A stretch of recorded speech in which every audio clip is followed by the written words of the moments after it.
We're going to get on our webcams here just so you can see the panelists, and I'm going to introduce each of them in the order that you're going to hear from them. Can you see everybody?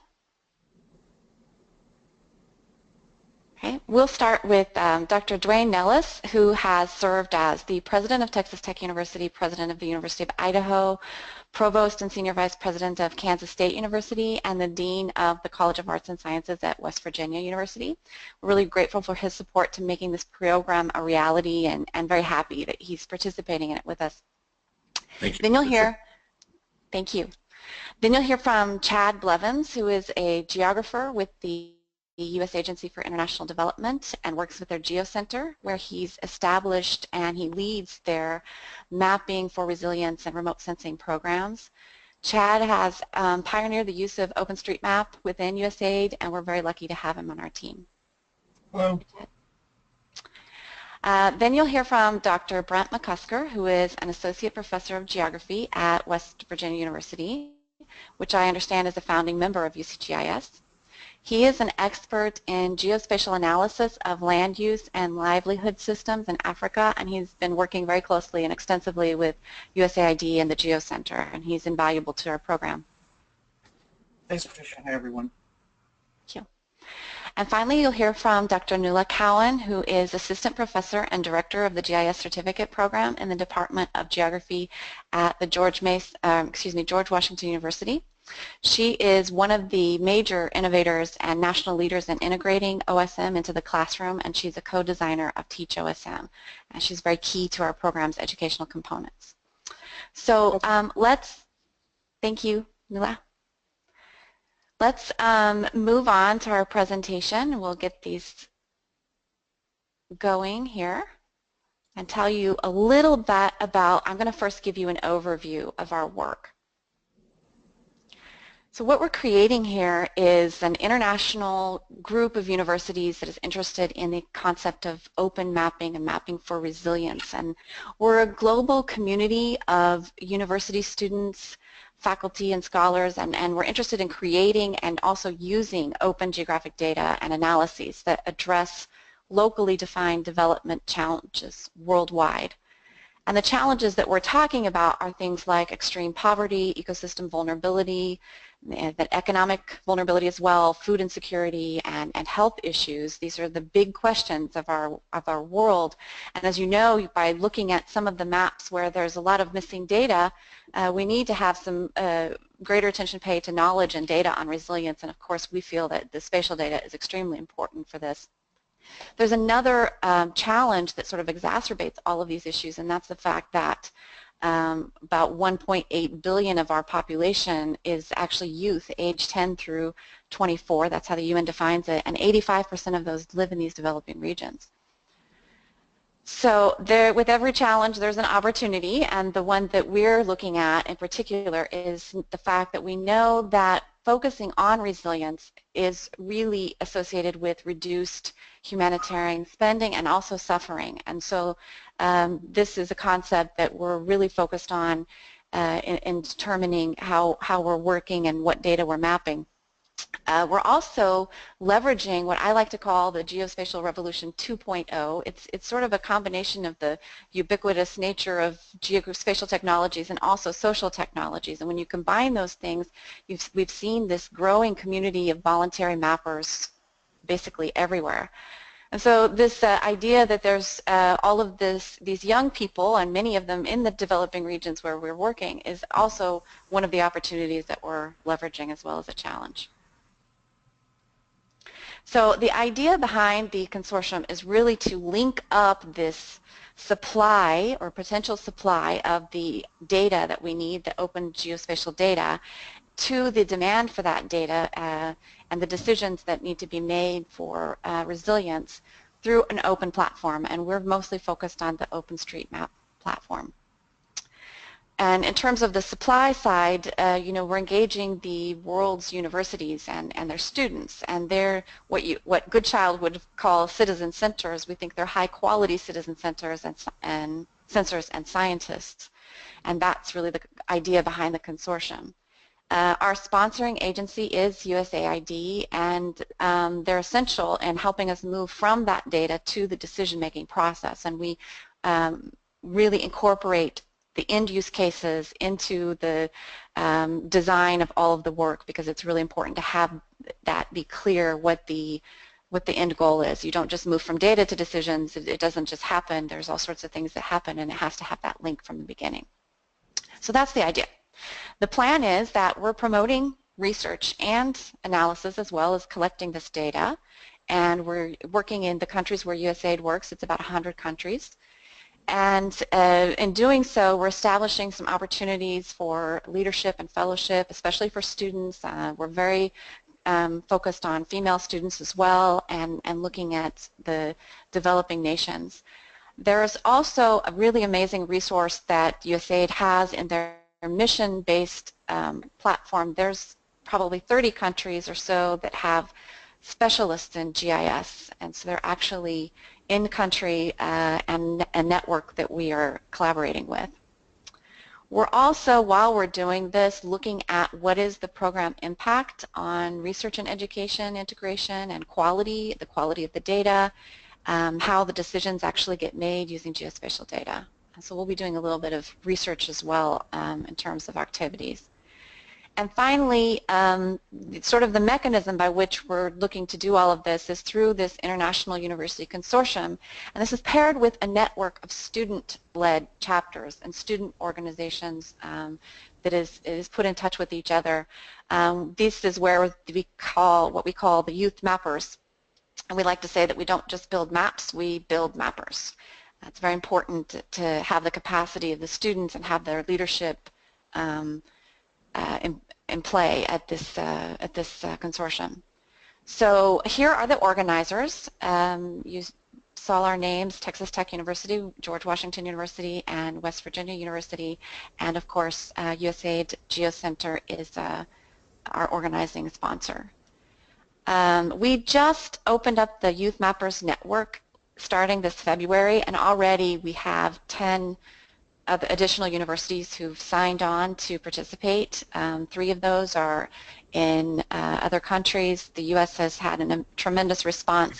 And in addition to this group, there's probably already another dozen that we've been communicating with that we're helping to have, helping to organize their students so that they can be joining the network very soon. So these are our inaugural members.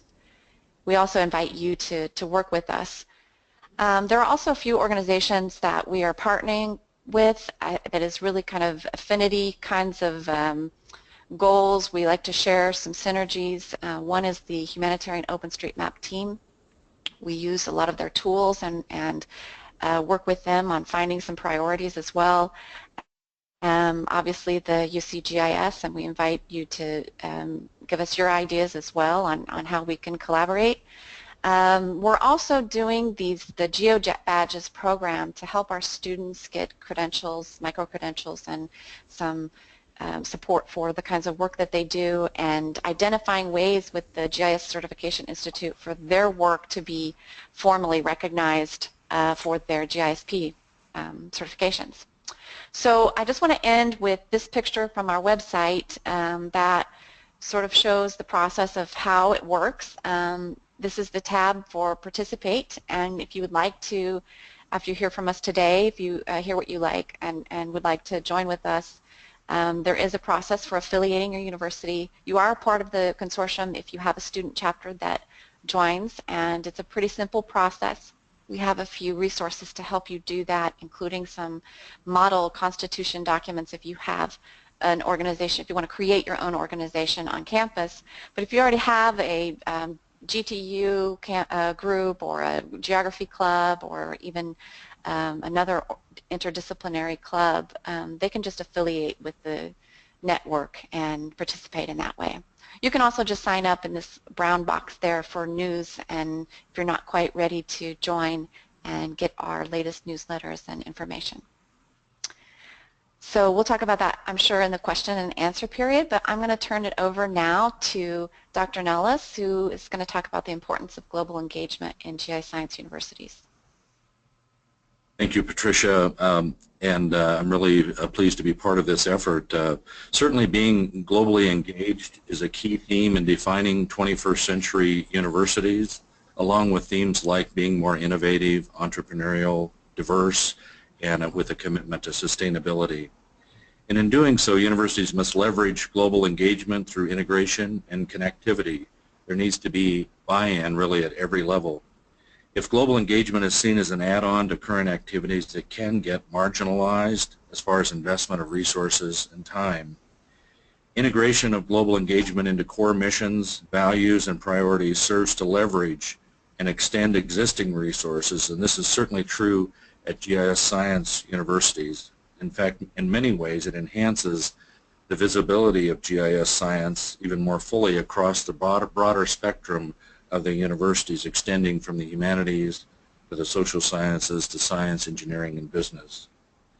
And there's certainly a lot of presidents across the country at public universities who are committed to global engagement. It really needs to be integrated at various levels. So rather than adding on global engagement as new courses or structures, there needs to be an integration and to extend that into existing structures. And incentives and models need to be put in place to encourage such developments. Thus, to be more globally engaged as a university, I have 8 very short points I want to make. One is to add global engagement perspectives to existing courses in the general curriculum. We need to, secondly, synchronize study abroad with degree requirements.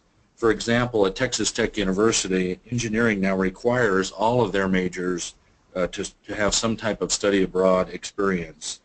And this is important that it's integrated within their curriculum. Thirdly, we need to expand service learning and internships abroad, some of which could be linked to efforts like we're discussing today. Service learning, especially in interdisciplinary teams and set in international settings, can be truly transformational. Fourth, we need to make an effort to ensure that international students are fully integrated into the academic and social life of the campus. Certainly, international students enrich our campus communities, but we may not always take advantage of their presence, nor are we working to ensure those students are extended opportunities where appropriate to social activities and organized clubs at our universities. At Texas Tech University, the leaders in our YouthMappers chapters are international students. They're also significant in their value by recruiting new chapters in their home countries. Fifth, we need to make as a priority enhancing university and faculty research strengths in ways that encourage a global framework and problem-solving applications. Again, the incentives and resources need to be there for the faculty. I think of my own career and how transformative my research was in Botswana in southern Africa. Six, we need to create an atmosphere of cooperation and strategic partnerships with entities, especially universities abroad, that may be interested in collaborating with a host institution on various globally engaged initiatives to facilitate and encourage increased global sustainability, prosperity, and improvements in the quality of life. As a university president, I signed hundreds of agreements with universities internationally, but how many of them were truly meaningful? Are there ways to cooperate and truly engage our faculty and students with faculty and students from universities in other countries in collaborations that enhance both of our institutions? The chapter framework that is part of this project is an important dimension as far as the youth mappers, and helping in new ways to make this possible, really creating the demand for a globally engaged university. Seventh, we need to ensure that there's university support structure to sustain efforts globally for the long term. We need to be sure that there's a leadership structure and that activities are integrated into the university's vision and strategic plan. And then finally, we need to take advantage of technology such as geospatial technology to enable innovation, ideas, and talent development capacity building without being limited by boundaries. With today's technology, including GIS science, there's no excuse for not engaging with those who can further or benefit from these technologies and teaming approaches whenever they might exists. So we need to take advantage of this, and certainly with geospatial technologies, this is the perfect opportunity to link with social technologies like online collaborative mapping. So with that, I'd now like to turn to Chad, and Chad's going to talk about open data in countries served by USAID. Thank you, Dr. Noelle. Hi, I'm Chad Blevins. I'm with the Geo Center at USAID, and just a quick background, the Geo Center is a team within the United States Agency for International Development that's charged with integrating geographic information into our development programs to increase the efficiency and effectiveness of them. We offer a variety of services, including custom geospatial data, which I'll talk about today, providing high-resolution imagery, giving trainings, custom analysis, some social media and futures analysis. And the team was established just under 4 years ago, so it's fairly new. So my role here in the Geo Center is to define these use cases for the geographic data. And I wanted to give some background on past uses of OpenStreetMap. OpenStreetMap was first recognized as a useful tool to support first responders in the wake of the 2010 earthquake in Haiti. That map helped with the response and recovery efforts and was used, has been used for most large-scale international disasters since. Let's see. In Nepal, in 2012, the U.S. Office of Foreign Disaster Assistance requested an updated map of Kathmandu to assist with their Nepal earthquake contingency plan. During that time, we started to, search around and see where we could find an updated map. We discovered that the World Bank was actually in Nepal working with a local group, Kathmandu Living Labs, and they were actually mapping out the city of Kathmandu using OpenStreetMap. So it was an experiment with partnerships. The Geo Center collaborated with the World Bank, Kathmandu Living Lab, George Washington University, and the State Department's Humanitarian Information Unit, and we hosted a mapathon to map this unmapped area of Kathmandu. And then 2 years later, this major earthquake struck the Gorkha district in Nepal. The hours after the earthquake, the OpenStreetMap community came together and they started mapping and adding even more detail to the remote areas that were outside of the Kathmandu Valley. That OpenStreetMap base map was the primary map used by all international search and rescue teams and even the Nepalese government. The search and rescue teams from USAID actually loaded that OpenStreetMap of Nepal onto their GPS devices before they deployed to go help with the response and recovery.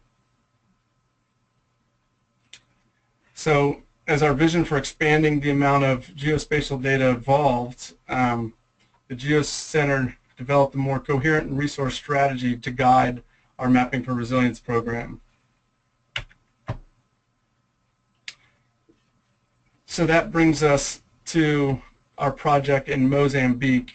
We began experimenting with designing mapping projects to support these longer-term development projects that weren't just disaster response related. And our project in Mozambique supports the President's Malaria Initiative. Malaria prevention and control is a major U.S. foreign assistance objective, and one of the activities under the President's Malaria Initiative, also known as PMI, is their indoor residual spraying, also known as IRS. This activity helps reduce malaria by spraying an insecticide on the inside of structures that are in these malaria-prone areas of the world. The insecticide is harmful to mosquitoes but harmless to people. So they'll literally have teams of people going home to home in these parts of the world to spray the houses. It's a very resource-intensive process. There's lots of planning involved. They need to figure out how many structures need to be sprayed, how many people they need to hire to spray these structures, how much insecticide to order. And all of this can be supported with the use of geographic data. So for this project, we're using remote mappers through the Youth Mappers program who are tracing the outline of buildings, roads, and water features in these key districts in the Zambezia province. And once the remote mapping is complete, Peace Corps volunteers, along with local communities on the ground, will go to a subset of these areas that have been mapped and identify which of the structures are actually eligible to be sprayed. The mosquitoes that carry malaria come out at night, so you only need to spray the structures where people sleep or reside in the evening. So I recently returned from Mozambique, where I was working with the local Peace Corps volunteers in the Zambezia province and training them on how to conduct these field surveys. So this data will prove the efficiency and reach of the 2016 spray campaign malaria efforts in the Zambezia province.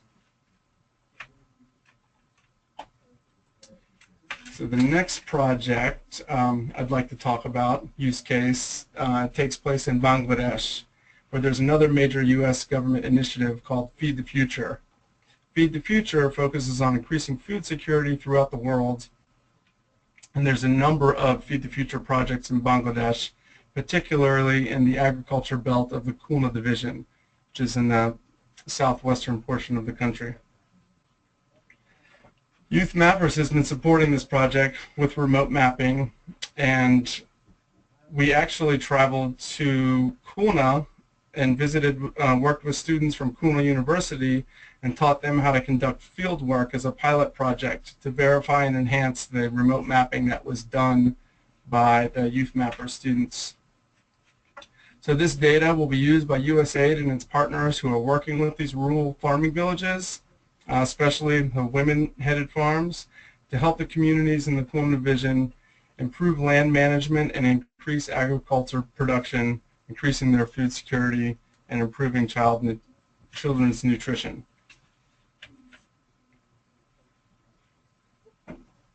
So there's various uses of this OpenStreetMap product, and the last one I'd like to talk about is some work that's being done right now in Ecuador. This started before the recent earthquake and is focused on mapping areas around the Cotopaxi volcano. On August of last year, Ecuador declared a state of emergency after Cotopaxi shot ash 7 miles into the air, and the volcano continues to spew ash and steam, causing concern for those people who live around it. So again, USAID, in partnership with United States Geological Survey's Volcano Disaster Assistance Program, also known as VDAP, is working to map these areas, vulnerable areas around the Cotopaxi volcano. And the USGS VDAP program is interested in obtaining these building level data to support their volcano monitoring and scenario planning activities. So with that, I would like to hand it over to Brent McCusker.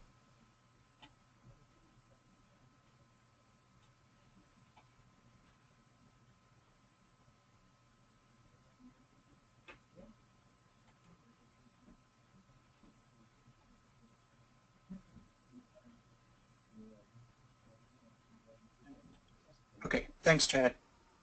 Thanks. Trying to get the mouse to work.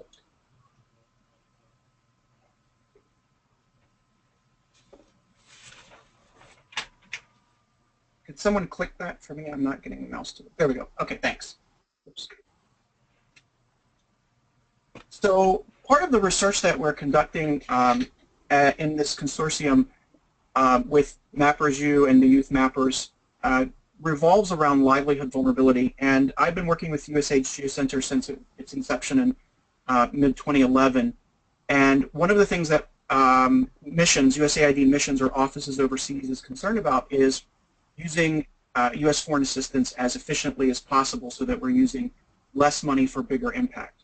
So MappersU supports USAID by conducting advanced geospatial analysis of livelihood vulnerability to determine and help program foreign aid funding. As mandated by the agency, we use large, open, and free data sets where at all possible. And our analyses up to this point, we have used publicly available data sets that are generally provided by the World Bank or the International Food Policy Research Institute under large-scale data collection programs that they have. And we then obtain those, which are publicly available as well, but we obtain them, process them, and then conduct our analyses. We've begun to try to link back to some of the youth mapping activities, the open street mapping activities and exercises, to fill in some of the gaps in our data sets. These are household level data sets that we do obtain. However, not all parts of the countries that we work in are represented, in, particularly in conflict areas or in inaccessible areas or dangerous areas.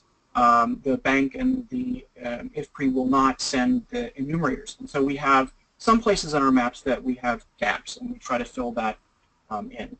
And as well as the input to our analysis, the output from our analysis will be all publicly available when we complete a specific country.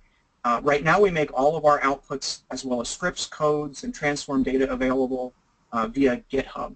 That will change in the future as we continue to build our data infrastructure.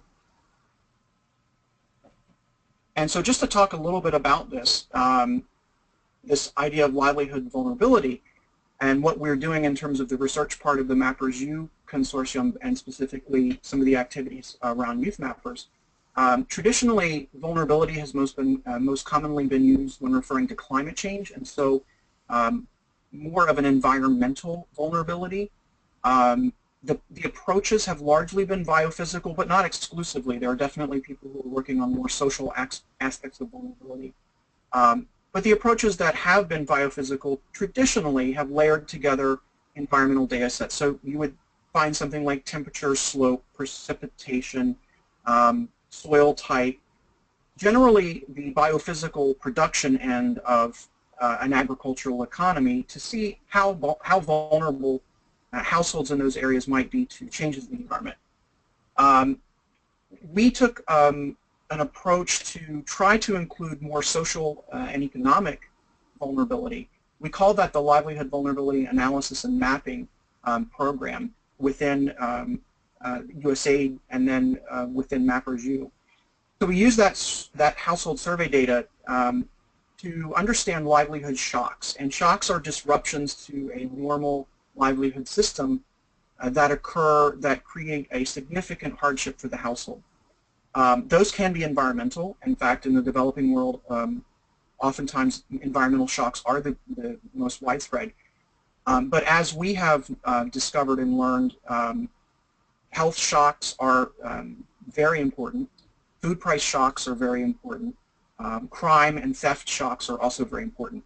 And so those are the sorts of issues, those more social and economic issues, that often get sort of covered up over environmental vulnerability. So we map the distribution of those relevant shocks when we find them in countries. So those shocks are defined in country. This is not a cookie cutter approach. The teams are from the host countries who determine the questions to ask, but the themes of the data sets are similar.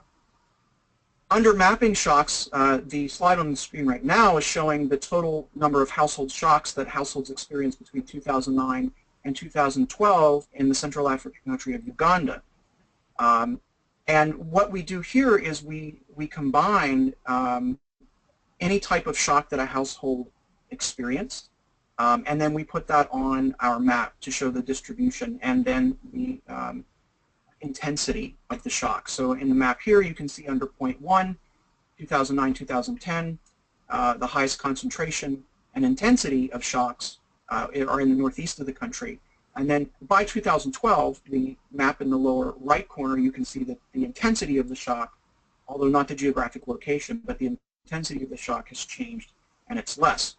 And I'll point out here, if you look toward the north or the top of point 1, the larger map, you'll see that there are areas in between Pitgum and Moroto that are white, which means we don't have data there. And that's where the Youth Mappers program then becomes very important for us as we conduct our research, because we try to fill in, quote unquote, fill in those gaps. So we try to add value to the process of understanding vulnerability.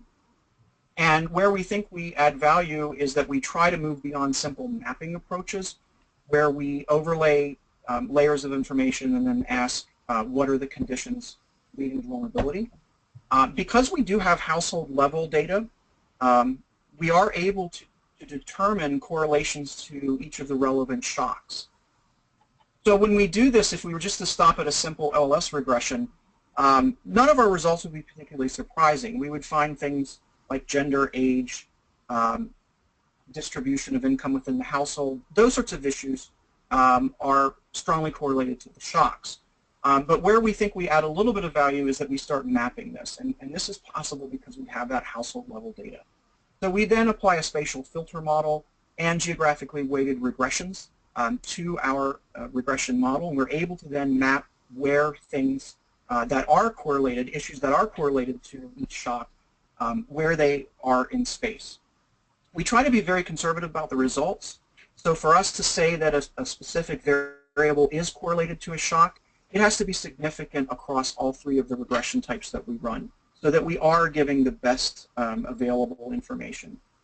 And so that looks like this in Uganda. So we found, among many correlations, these are the three that we've examined quite extensively for USAID Uganda, the Uganda office. Youth, the amount of agricultural wealth, and gender ratio within the household are strongly correlated to whether or not households experienced shocks in that previous map, that total shock map. And so what you're seeing here are areas where the correlation is significant. The orange areas for youth, and you can see on the screen there, in orange areas, households with many young people under the age of 15 experienced more shocks. However, in the green areas of the map, those same households experience fewer shocks. And what this allows us to do is it allows us not only to find the contributing factors or variables that are important in understanding the distribution of shocks, but it also allows us to say that in some areas that variable presents a positive relationship, meaning that as the variable increases, the amount of shock increases, or a negative relationship. And that's something that was new as we presented it, as we went through our country-by-country analysis in the 4 countries that we've conducted so far. And so you can see that we are not only able to map the distribution of shocks, but we can map their correlations in this slide. And we have, for each country, we determine those correlations. The other thing that we do is, as we're mapping the distribution of shocks and the distribution of correlations or contributing factors, we also conduct customized analyses for USAID offices or missions. So for instance, USAID Ethiopia asked us to determine whether or not its Feed the Future program had any measurable effect on households in the country. Feed the Future is a whole government approach to increasing food security in the developing, selected countries in the developing world. And these are very large programs. They're also operating in the same development space as many other types of development programs, and so it's often very difficult to determine whether or not a particular program is having an impact and then isolate that impact. But because we're using a geographic approach and because we had a great deal of data for this analysis, we were able to determine that indeed location of a household in a zone of influence for the Feed the Future program meant that the household benefited in some way by being in that zone of influence. Now, the Feed the Future program doesn't overlap, or it's not exclusively operating in the green spaces. So there are other donor programs in those areas, in green in the map of Ethiopia in the upper left-hand corner of your screen. But we were able to isolate the effect of simply being located within that zone of influence. So we're not looking at differences in size of household or rainfall or any other variable as driving the relationship in this particular analysis. So if we started, the program began in Ethiopia in about 2013. We were fortunate to have data before and after the beginning of the program. And we can see across several dimensions that households that were in or near the Feed the Future zones outperformed households that were not near those zones or were outside of those zones. in issues like worrying about food security for the next month, eating undesirable foods, having fewer months with food shortages, and in terms of health, in terms of their major illnesses. All of those, across all of those variables, households that were inside the zone of influence, in other words, in some way benefiting from the programming in those zones, outperformed households that were outside of that zone of influence. And so we were able to determine that there was an impact from the location of households in those Feed the Future zones. And we could follow up with that and try to figure out exactly how those households benefited. But because the data set was not collected by the Feed the Future program, we think it was a more independent assessment rather than an assessment of the program itself. So the other thing that we try to do, and I just speak back to that previous slide, is we are now trying to integrate this type of analysis with the student volunteers in our student chapter. So our goal is to draw in students to fill in those gaps, as I mentioned. And when we visit the country for our analysis, which we do twice, we meet with local university students to try to link them to their U.S. counterparts so that we form much more of a network, and where the students drive the questions and try to link to development needs rather than us as the professors or the project staff defining those questions. And so that's our goal, is to try to increase that sort of interaction across the globe as we draw in more and more youth chapters. So that's just an example of the research that we're doing, and I'll now hand it over to Noelle, who will talk about using OSM in the classroom. Okay, hello everybody, I'm Noelle Cowan, and today I'm in Washington, D.C. at George Washington University. So I'm going to talk to you a little bit about how we started to use OpenStreetMap in the classroom.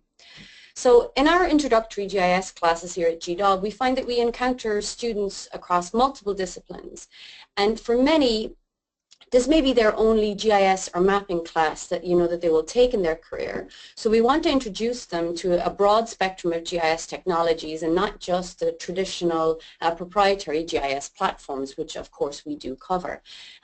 We want them exposed to open source technology at every level of their education, and I think it makes for a more rounded, more flexible GIS professional in the long term.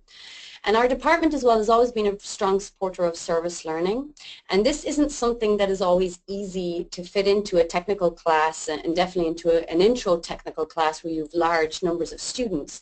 But we found using OpenStreetMap and the partnerships that we've had with USAID and the Red Cross to map in some of these vulnerable places in the world, we've had an excellent opportunity to integrate service learning at this level.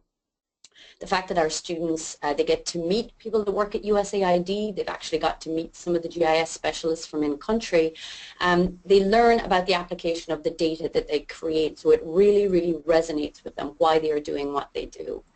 I've been teaching introductory level geospatial classes for several years now, and it was around about 2009, 2010 that I discovered OSM. And it took me a little while to think about how I could make space within a traditional GIS class to fit this in, and I finally started to do that around 2011. And in 2013, USAID heard about what we were doing in our classroom, because they knew of some of the efforts, the smaller efforts we had done with the Red Cross. And in 2013, we partnered with them, and we mapped in Kathmandu with Kathmandu Living Labs that you heard Chad Blevins speak about already. And that was basically the beginning of this ongoing partnership where we work with them twice a year. We have over 100 students each semester that participate in these jobs, and now obviously West Virginia and Texas Tech, we're doing it in this trio partnership, and all these other universities have joined in. So there's a huge sense of community, but students are also adding to their skill set. They're also contributing to service learning. So I think the classroom is a really, really great place to do this. I'm also having trouble moving on. Could somebody possibly move the next slide for me? Thank you so much. Yeah, this is it. Thank you very much. So why is using OSM in the classroom a little bit different to just having a group of volunteers that want to work on a project? So when you're dealing with the classroom setting, it's really hard to just say, hey, we're going to do this voluntary project. It really has to be part of the curriculum. It has to be part of the syllabus. So you're assigning work, and you have to make sure that you have an equitable assignment of work volume. Like, students are not going to say, hey, this is cool, I'll just do as much as you want me to. You know, this has to be graded fairly, and it has to be transparent, and the students have to know, how you have constructed this. And this is a challenge, because you're working with a platform that was never really meant to be nickeled and dimed in this way. We've seen a lot of new tools that have popped up, like the tasking manager, which we use extensively in order to assign out the work, but it was really never, it was made to kind of divvy it up so that people could work on it collectively, but not that we could like go back and monitor it in a tight way, and that we could actually do validation and assign grades based on validation. But thankfully, over the last couple of years, so I guess about 5 now that we've been working on this, we have developed some pretty good workflows that would allow any instructor that is potentially listening today, that will actually allow them backtrack on their students' work and actually have a very systematic way. We have some rubrics and a workflow that would help them actually grade the work, and if they had the time to do so, validate their students' work as they were moving along.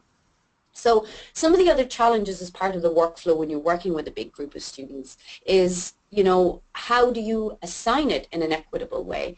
You're potentially dealing with an area that has a mixture of high and low density infrastructure. You know, we have mapped rural areas like Khulna in Bangladesh. We have mapped exclusively urban like Kathmandu. But when we were working in Mozambique recently, we actually had a mix. So some students ended up in high density areas, some of the others.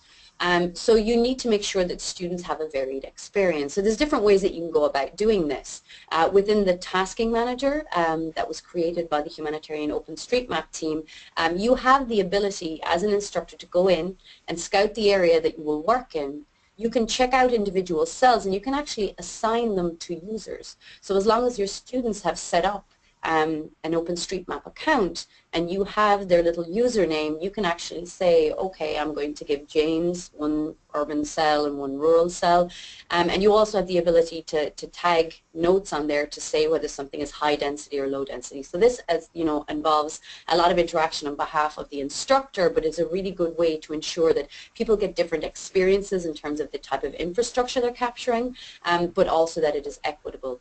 Another way that works for us is we actually give quotas to students. These are a combination of nodes that they have traced, but we also may specify that a certain number of those nodes have to be buildings, a certain number of those nodes have to be roads. So if you're dealing with a very, very big group, like we typically have around about 100 students per semester, that might be a little easier to manage.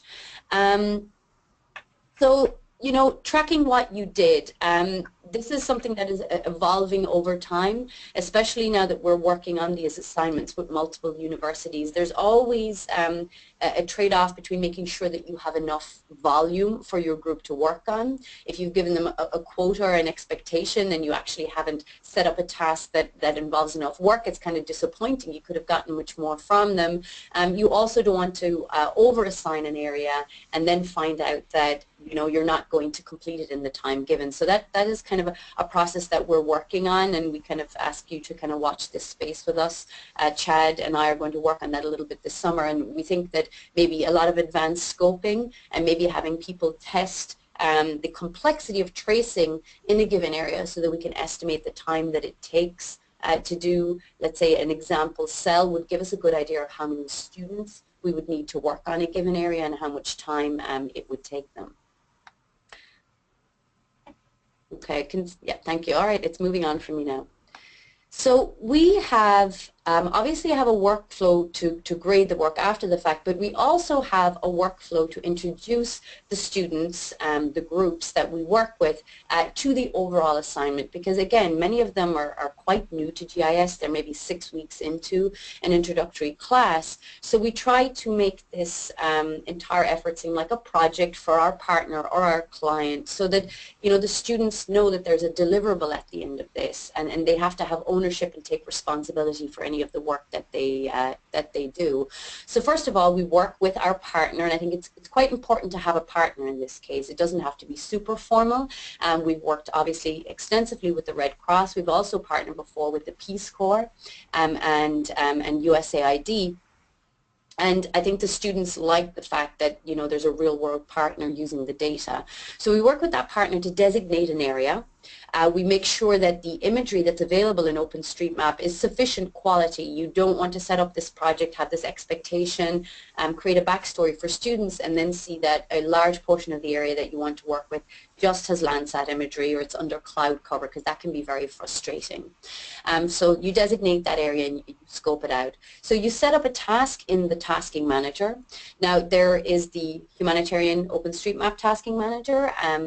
You have to have account privileges to set up a job in there. Typically, our partners at USAID do that for us because they have privileges there. But there is also an additional tasking manager called the Teach OSM Tasking Manager that we set up as a side-along project for instructors that want to test the waters a little bit. They might want to set up dummy projects to see how the workflow is panning out, or they may want to set up projects that don't necessarily have a humanitarian imperative, and we wanted a space for those instructors to do that. So if you want project manager privileges on a tasking platform other than the humanitarian OpenStreetMap platform, the Teach platform will work, and you can actually contact me about that and I will help you set up that job. So when you set up the job within the tasking manager, you can actually decide to directly allocate cells within that to your students, or you can decide to give them a node count to work towards. Then we do a training session with our students. So usually we take one regularly scheduled class and we turn that into the OSM training session. We usually open that session by having a briefing from our partner at USAID, so that they know the backstory, they know the application of the data. And then we teach them how to use the Tasking Manager platform, and then also the OSM ID editor. So that is the simpler editor, the in-browser editor. Again, because this is an introductory class, we think this is the best tool to use. It's not overly complex. So even if you were doing a module like this in a non-GIS class, I think it's still quite a user-friendly tool to use, but I do suggest having a training session for that. And then finally, when it comes, when students have created the work that they're going to create, the next part is on the instructors to actually go back over the students' work and grade it. So we use a combination of different tools to do this. We gather all our students' usernames. We typically send out something like a Google form, and we have students type in their email, their username, and we'll go back and we will extract the work of each of those students, and we pull it through the OSM JOSM editor, which is a little bit more complicated, but it actually allows us to overlay the unique work of that individual student.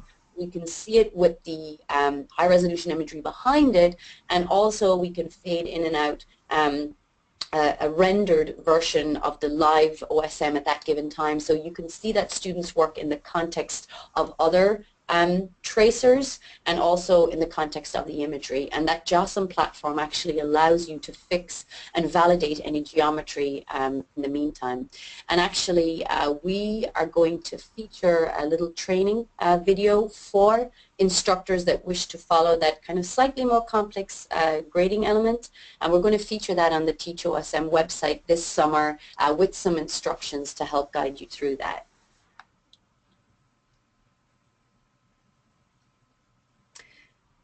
So outside of the workflow, which is kind of quite clinical, it's just kind of the this is what we do and then that is what we do afterwards, you really have to sit back and think about how you're engaging students in this process. They do a lot of the traditional step-by-step homeworks as part of an introductory class, and we want this assignment to speak to them in a different way. we really feel like having our partner or our client, as we call them in class, come and brief the students that this really, you know, creates a kind of sense of urgency about the project and how important this is. And this is just not another assignment. This is data. This is the launching up, you know, the jumping off point for data creation for a development project. And that's really, really important. Setting aside a section of classes that are devoted to this little module and not just having it, you know, a set of instructions that you give the students to do as a homework on their own time. We feel like that's very, very important. We almost say, okay, we're going to take a break from the typical class here, and for the next 2 to 3 weeks, we're just going to immerse ourselves in open source. So we introduce the workflow as part of that class. We create the accounts in class. We do a very involved demo of the ID editing tool. We actually begin by having the students edit in an area that is familiar to them, maybe somewhere they grew up or somewhere they traveled in extensively. We don't have them jump right in and edit in the area that USAID wants us to work in. We like them to practice in familiar territory. We typically provide a tracing guide to the students. Usually USAID does an extensive amount of work in prepping this. This introduces them to the area. We have photographs of what the infrastructure looks like on the ground and side-by-side photographs of what the infrastructure looks like aerially. So it helps them to kind of understand the areas that they're dealing with. They become more confident in the tracing that they do. Obviously, as I said already, we introduce them to the tasking manager system, and we also actually show them how we extract their work after the fact, how we determine that they fulfill their quota, and how we check for quality, because that really kind of helps them when they're working through their assignment, that they kind of know how you're going to check up in the end. And we also show them how to keep track of their own work themselves as well, so they're not just saving and trusting that it's there, that they're kind of constantly keeping an eye on what they're doing. What we like to do is host a mapping party or a mapathon in conjunction with this. So even though we have those formal class times where students are required to attend, we have this other big event that we typically hold at night or in the evening to facilitate the large number of students, because we usually have about 4 classes that participate. And what we found is we have typically anything from 75 to like 80% of the students that have to do the assignment come to this optional mapathon, because it's a little bit more laid back. They've gotten their training out of the way, so they just have to show up. We usually provide like food, we play music, and we have GIS practitioners from USAID and other agencies in the district show up, and they mill about, and you know, they give their 2 cents in terms of image interpretation and things like that. And the students really, really enjoy it. And many of them find that they actually fulfill their assignment quota within that. And we find that students that come to the Mapathon, they usually end up doubling their quota. They do much more than is required of them, because they really get into the spirit of the assignment. So finally, I mentioned once or twice Teach OSM. So Teach OSM is, right now it's a website that we launched about 2 years ago, and it was compiled from the collective experience of a group of educators, folks that have taught at the university level, myself and my colleague, Professor Richard Hinton, also some colleagues of ours that have taught at the high school, middle school level, and also at the community level, so not formal education, but they've dealt with community groups and things like that. And we had all taught OSM in very different ways, and we wanted to combine our knowledge base, our experiences, the pitfalls that we encountered, so that we could put this out there for other instructors at whatever level those instructors might be at, so that they would have like a very basic kind of middle of the ground workflow to follow, and that they could also learn from our case studies and how they could apply OSM in unique ways. So as I said, it demonstrates a very basic workflow, and it'll fit the bill for most groups, and then you can modify it as you see fit. This summer we actually have a lot of new things that we're going to add to Teach OSM. Some of them are the more advanced grading workflows that we've developed this particular year, and they will come along with some videos that will actually demonstrate how we do what we do. And that is all from me. Thank you for your time, and if anybody has any questions, please ask them.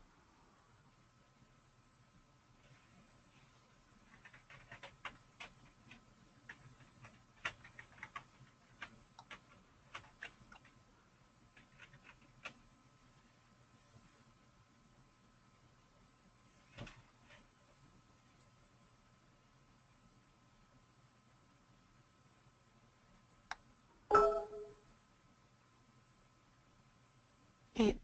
Thank you so much.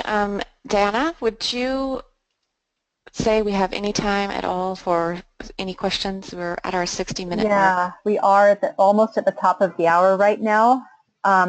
Let's see if anyone has a question that they'd like to pose to any of the presenters from this. Take a moment now and please type it into the chat space. Even if we don't have time to respond live out loud right now, we will definitely make sure we're able to respond back, and we'll share those responses back to all of the people who've registered with this. To all of you, that was really interesting. You know, it was one thing that was particularly interesting to me was the extent to which, you know, I had a sense of what the different analytical inquiries could be with these types of data, but it was very interesting to hear you go through all of those, Brent, and give those examples. And Noelle, I didn't know about Teach OSM, and this is, I think, exactly the type of resource that is going to help the instructors and the faculty who work with the youth mapper groups and beyond, you know, get a sense of how this could be something that's much more integrated into the learning experience beyond just, you know, hosting a standalone type of mapping party. So that was really interesting. Thank you for sharing that with us. On the yeah, I see we've got a question right here about adding a YouthMappers chapter at a university. I'm just going to respond to this quickly. From my own experience, among other things, I also teach here at Cornell University, and Cornell University is about to hopefully even later this afternoon, we're going to be working with the group of students who want to begin a chapter of YouthMappers here at Cornell. And we found that, as Patricia has pointed out, that on the website too, on the youthmappers.org website, there's lots of information, including examples, as she had said before, of the types of documentation that your university might require. For example, a charter, if your YouthMappers group is going to become an official university student-run organization. So I found those types of resources to be very helpful as well. Okay. I might add too, Diana, yes, that if you have an existing group, that's also fine. If you have a functioning student group, we've done a lot of affiliations of those groups, and it's really just a simple form to let us know who you are and verify your interest, and then we run that through our board. And we've purposely kept it very easy to be able to join up with the network. Great. No cost. Yes. Yeah. So it'll be good to be able to have those examples of the other types of chapter models up there. We've got a quick question. I know we're at the top of the hour, but I'm going to read these questions out loud, and then maybe we'll be able to respond to them about you know, finding ideas for a Teach OSM syllabus. Maybe that's something that there might be at the Teach OSM website. I'm going to wrap this up only because we are at the top of the hour, and I know people are going to have to head out. As I said, the session has been recorded. If you're still interested in typing out a quick question right now, we'll capture that, and we'll have the presenters, we'll organize the responses to those and send them back to the rest of the group. Otherwise, thank you everyone for joining us today. We're very happy to have had a chance to learn about MappersU and about the YouthMappers activity. Stay in touch with UCGIS if you've got ideas for our webinar series for the next year. We'll begin in September with a whole new collection of webinars, and you're always going to be welcome at these. So thank you again, Patricia, very much for coordinating this today, and thanks everyone, and enjoy the rest of your days. Thank you for having us. Yes. Bye-bye. Thank you.